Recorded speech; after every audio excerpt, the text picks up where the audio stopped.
stablecoins, in my view. It's forming the backbone of a whole new host of financial solutions that we can deliver to our retail clients, to our enterprise clients, to corporate clients. Anything that is faster and cheaper, reduces settlement time, like anytime a new technology like that comes about, people will gravitate towards it. It might take some time, but we're starting to see, people were gravitating towards it for a while, and I think now with regulatory clarity, it's turned gravitating towards it into rushing towards it, which is a really exciting time for us. So things like cross-border payments, there's 20 or 30 different permutations of what a B2B payment might look like. And so many of those, especially when we're talking about multiple countries being involved, are made cheaper or faster or better in some respect with the help of stablecoins facilitating at least some leg of the movement. I also think that there's a very interesting opportunity in the future with on-chain FX. We're starting to see more stablecoins being created in different markets with different currencies. And so when you have enough liquidity between different stablecoins of different currencies, you can actually start to make improvements in how people can swap currencies. That, I think, is going to be a very interesting space to watch. It might not be here yet. We're starting to see new stablecoins come on the market every single day.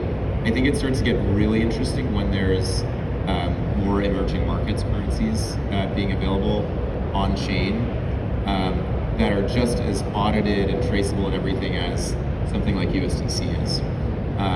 So those are two things I'd watch out for, but it really, like anything where there's a transfer of value, I genuinely think that stablecoins can make it better, faster, and cheaper. Yeah, thanks very much for the emerging markets view as well.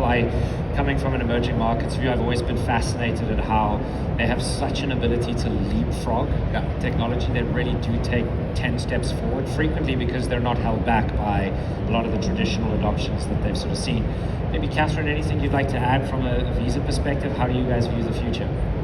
Yeah, I agree with everything Mark you just said around payment side, cross-border and stuff. I think on the bigger macro level, I would say everything around tokenization is, to me, the most exciting thing, right? Which is translating to you can tokenize anything, and that's really anything. You start with a lot of the financial assets, capital market. You can tokenize your identity. You can tokenize, of course, any collectibles and stuff like that. That movement is happening at scale this time, especially with the participation of all the financial institutions, right? Citi, Visa, BlackRock, Fidelity, they're all coming on chain. That to me is going to be a real shift in a lot of the FMI infrastructure overall. And why do I think that's exciting? Because I think a few use cases, right? If you look at capital market at large, I think just tying into the on-chain FX, I think there's a ton of things you can do in the capital market. Why? Because, there's so many different, private stocks, private market, credits that's inaccessible to majority of the retail investor or even some institutional investors. So by bringing things more on chain, you can democratize the access to all of that, increasing the span of the investable market size in general. We have recently produced a report around on-chain lending, on-chain finance that's more kind of specific to the card business. For example, you look at the credit card receivables. How would you tokenize that on-chain, use that as a type of collateral to borrow directly on-chain, join things from, say, a vault that's created by Morpho by a DeFi protocol, and you can then directly settle using USDC to directly settle with people like Visa.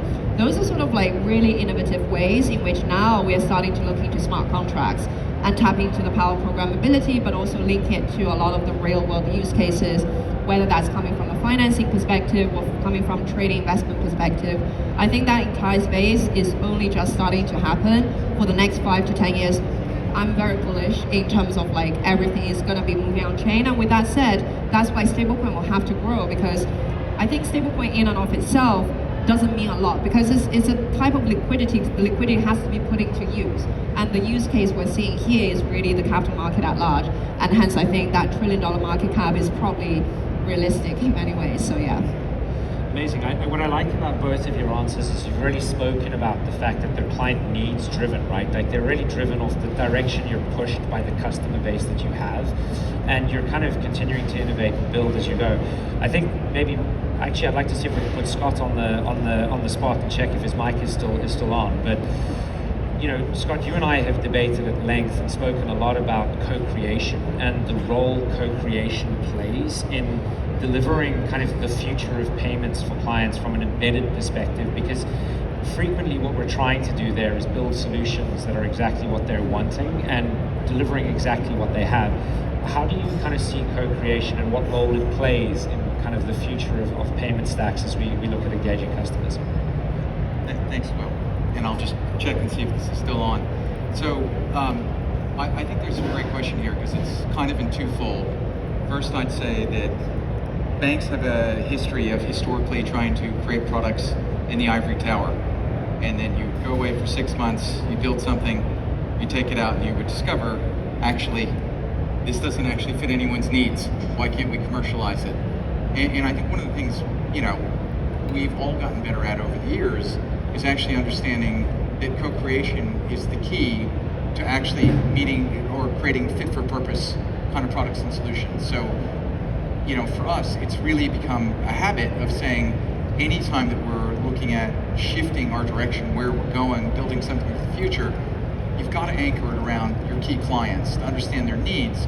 Now, this is also really important because it's not just the client experience you deliver, you know, whether that's in terms of availability, scalability, 24/7, etc., but it's also from a compliance standpoint, because often the risks associated with solutions are often unique to the use cases, right? And actually understanding those use cases well allows you to future-proof how you think about those solutions from a compliance standpoint. So, you know, if you take a look at things like virtual IBANs and the regulations that are coming through with the EBA, for example, in Europe, if you haven't had a forward-looking view on these things, you can easily find yourself not being able to support your clients because you don't have the right capabilities or flexibility built into your tech stack.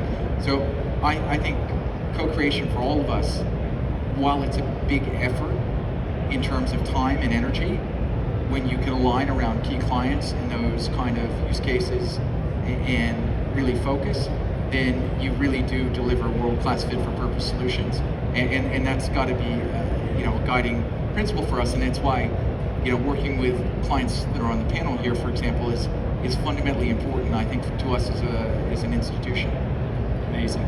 So we're going to end where we started with Nicole. And so, Nicole, you can bring us home and give us your sort of final closeout thoughts on that crystal ball. I've always looked at Payoneer as an incredibly innovative organization. I think you guys have done some amazing things, led from the front for many years for a lot of us. Tell us a little bit about your thoughts and sort of maybe you could even tease us a little bit with a few innovations that you're working on. No teases. Payoneer just turned 20 this year, so yes, it is a testament to the financial stack that we've built over the years and the trust that we have in the industry, particularly since we started as a card company and now have full accounts payable, receivable services for SMB customers. I would say for us, it's the theme of the day. It's innovating in a compliant manner and trust. And to me, those are the two things that are going to take us forward. And so we'll continue to innovate, we'll continue to co-create and invest in our platform and just really anchor ourselves in a highly regulated and compliant way. And whatever value-add services we can add for our customers as there's need, that's our mantra. It's our competitive moat is continuing to add to our financial stack. So I see us continuing to do that for the future based on whatever we're being asked at the time, right? Stablecoins is the new thing now, so we're evaluating stablecoins. We'll continue to always push those limits to ensure we're simplifying things for our customers who are busy scaling their business. Thanks very much. I think I would extend a massive thank you to Catherine, Mark, and Nicole for joining me on the panel today. I think we've heard a lot of really great insights, and thank you all for listening to us. I think it's absolutely evident that the future client experience is client-led, it's integrated, and it's fast.